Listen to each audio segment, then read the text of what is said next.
तो दोस्तों आज इस वीडियो में हम तीन काफी पुराने फंड्स क्वांट्स एसबीआई और निपन इंडिया का कंपैरिजन करेंगे। देखेंगे कैसी परफॉर्मेंस है तीनों फंड्स की, कौन फंड अच्छा कर रहा है, क्यों अच्छा कर रहा है, क्या स्ट्रेटेजी है तीनों फंड्स की और किस टाइप के इन्वेस्टर के लिए कौन सा फंड ज्यादा सुटेबल है।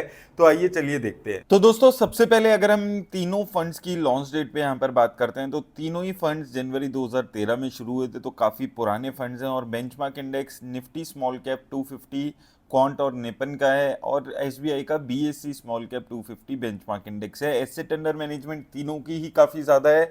सबसे ज़्यादा उसमें निपन की है 74,000 करोड़, देन एसबीआई की 40,000 करोड़, और सबसे कम तीनों में 31,000 करोड़ के साथ क्वांट स्मॉल कैप फंड की। यहीं पे अगर हम एक्सपेंस रेशो की बात करें तो एक्सपेंस रेशो भी तीनों फंड्स की थोड़ी सी ज़्यादा नज़र आएगी। एसबीआई और निपन की 0.7573% के आसपास है, वहीं क्वांट की 0.81% के आसपास है। तो तीनों ही जो फंड्स हैं उनकी जो एक्सपेंस रेशियो है वो कैटेगरी एवरेज एक्सपेंस रेशियो से हायर साइड पे नज़र आती है। वहीं अगर हम बात करें इनकी मार्केट कैप एलोकेशन की बात करें तो इसमें सबसे ज़्यादा रिस्क अगर आप देखेंगे तो एसबीआई लेते हुए नज़र आएगा, क्योंकि यहाँ पर मैक्सिमम 83% पैसा इन्होंने स्मॉल कैप में लगाया है, बाकी कुछ पैसा मिड कैप में है और ना के बराबर पैसा लार्ज कैप में है। वहीं क्वांट और निपन कुछ पैसा अपना एसबीआई लार्ज कैप में, कुछ मिड कैप में और ज़्यादातर पैसा स्मॉल कैप में लगाते हुए चल रहे हैं। वहीं अगर हम स्टैंडर्ड डेविएशन की बात करें तो सबसे कम स्टैंडर्ड डेविएशन एसबीआई की है, अभी भी 17 के आसपास। सबसे ज़्यादा वॉलेटाइल फंड क्वांट नज़र आता है। जो स्टैंडर्ड डेविएशन जितनी ज़्यादा होती है वो ये दिखाती है कि फंड कितना ज़्यादा वॉलेटाइल है। तो सबसे ज़्यादा वॉलेटाइल यहाँ पर क्वांट नज़र आता है और सबसे कम निपन, और उसके बाद आता है आपका एसबीआई स्मॉल कैप फंड। वहीं अगर हम बात करें शार्प रेशो की तो शार्प रेशो ये दिखाती है कि रिस्क के हिसाब से कितनी रिटर्न वो फंड जनरेट कर रहा है। तो यहाँ पर सबसे अच्छा क्वांट नज़र आता है रिस्क टू रिटर्न रेशो में, वहीं सबसे कम रिस्क के हिसाब से रिटर्न एसबीआई स्मॉल कैप की नज़र आती है, और इन दोनों के बीच में again Nippon small cap fund नज़र आ रहा है। टर्नओवर रेशो एसबीआई और क्वांट की ज़्यादा है। पहले ये थोड़ा सा डिफरेंट हुआ करता था, एसबीआई स्मॉल कैप की टर्नओवर रेशो 20-30% के आसपास हुआ करती थी, लेकिन अभी पिछले कुछ टाइम से इनकी जो टर्नओवर रेशो है वो काफ़ी हायर साइड पे चली गई है। काफ़ी चेंजेस ये फंड फ्रीक्वेंटली करने लगा है, और काफ़ी ज़्यादा टर्नओवर रेशो यहाँ पर एसबीआई की भी अब 90% के आसपास है। निपन अपनी उसी स्ट्रेटेजी पे चल रहा है और लगभग 21% के आसपास का यहाँ पर इसकी जो टर्नओवर रेशो है वो नज़र आ रही है।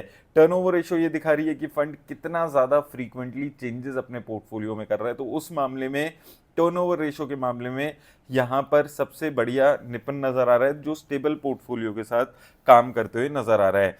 पीई रेशो की बात करें तो सबसे ज़्यादा पीई रेशो यहाँ पर एसबीआई की है, 36 को पार कर चुकी है। वहीं क्वांट और निपन की सिमिलर पीई रेशो नज़र आती है 30 के आसपास। तो यानी कि जो एसबीआई फंड है वो अब ग्रोथ ओरिएंटेड कंपनीज में ज़्यादा पैसा अपना लगाकर चल रहा है।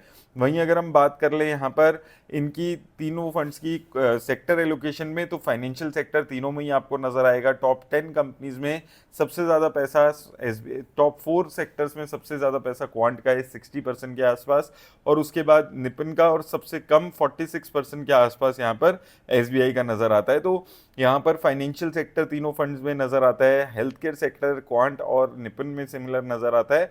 वहीं सर्विस सेक्टर भी यहाँ पर आप देखेंगे तो सिर्फ क्वांट स्मॉल कैप फंड में आपको नजर आएगा। वहीं अगर हम इन टॉप कंपनीज की फंड्स की टॉप 10 कंपनीज देखें तो तीनों ही फंड्स डिफरेंट यहाँ पर स्ट्रेटेजी फॉलो करते हैं।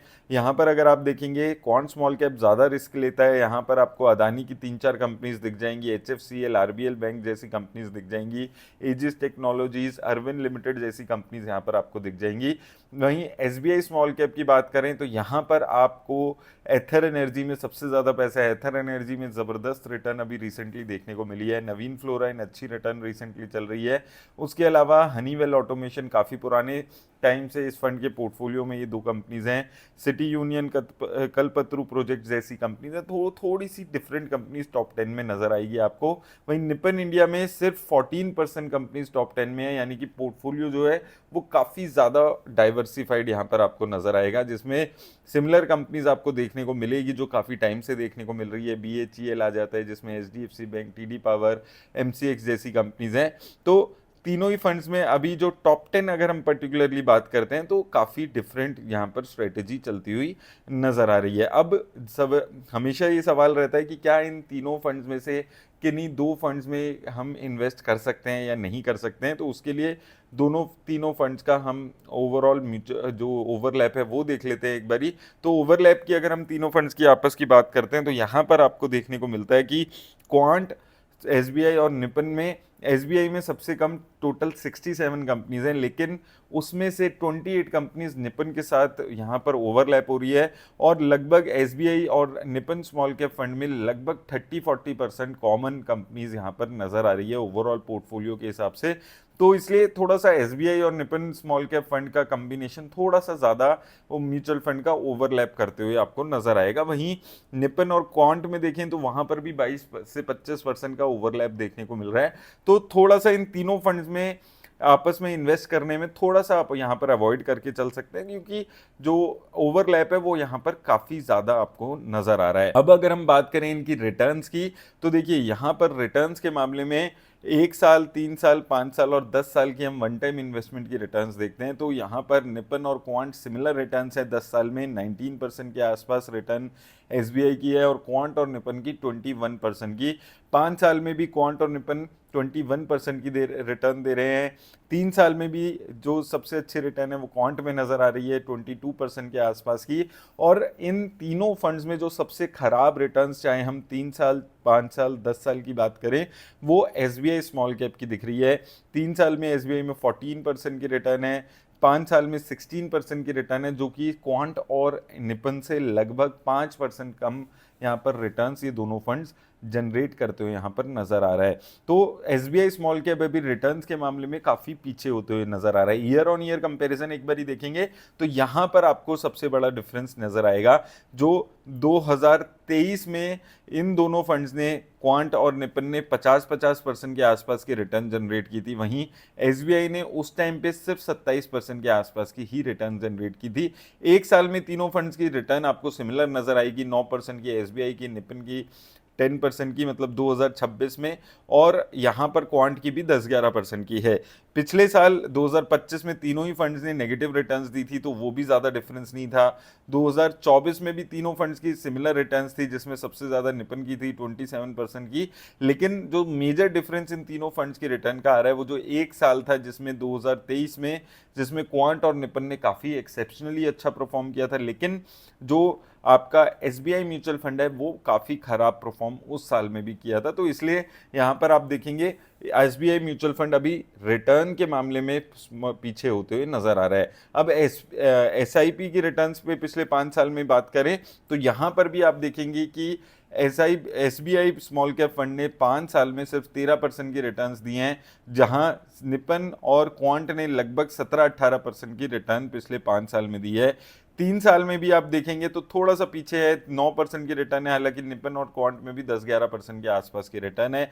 एक साल में एसआईपी की मामले में यहाँ पर एसबीआई स्मॉल कैप फंड आगे चलते हुए नजर आ रहा है। तो तीनों फंड्स में overall SBI small cap fund है जो अभी रिटर्न्स के मामले में सबसे खराब परफॉर्मेंस देते हुए नजर आ रहा है। तो क्विकली आपके लिए इस वीडियो को समराइज कर देता हूं। देखिए, रिटर्न के मामले में क्वांट और निपन सिमिलर रिटर्न्स दे रहे हैं पिछले 5 और 10 साल में, और तीनों फंड्स में जो अलग से खराब रिटर्न्स है वो एसबीआई स्मॉल कैप फंड की नजर आ रही है। रिस्क भी अभी एसबीआई स्मॉल कैप ज्यादा ले रहा है, प्राइस टू अर्निंग ज्यादा है। वॉलेटिलिटी के मामले में क्वांट स्मॉल कैप फंड अभी भी सबसे ज्यादा है। तो अगर अभी एसबीआई स्मॉल कैप फंड का देखें तो थोड़ा सा उसका जो स्टाइल है वो चेंज हो गया, अब थोड़ा सा रिस्क ज्यादा ले रहा है, लेकिन अभी भी रिटर्न उस लेवल की जनरेट नहीं कर पा रहा है। अगर तीनों फंड में से किसी दो फंड का लेने की आप सोच रहे हैं, दोनों फंड को अपने पोर्टफोलियो में ऐड करने के बारे में सोच रहे हैं, तो थोड़ा सा यहाँ पर रिस्की रहेगा, क्योंकि तीनों ही फंड्स में आपस में 20-22% मिनिमम और 40% तक की भी ओवरलैपिंग यहाँ पर नजर आ रही है। तो कमेंट सेक्शन में मुझे बताइएगा कि आप इनमें से किस फंड में इन्वेस्ट करने के बारे में सोच रहे हैं। धन्यवाद दोस्तों।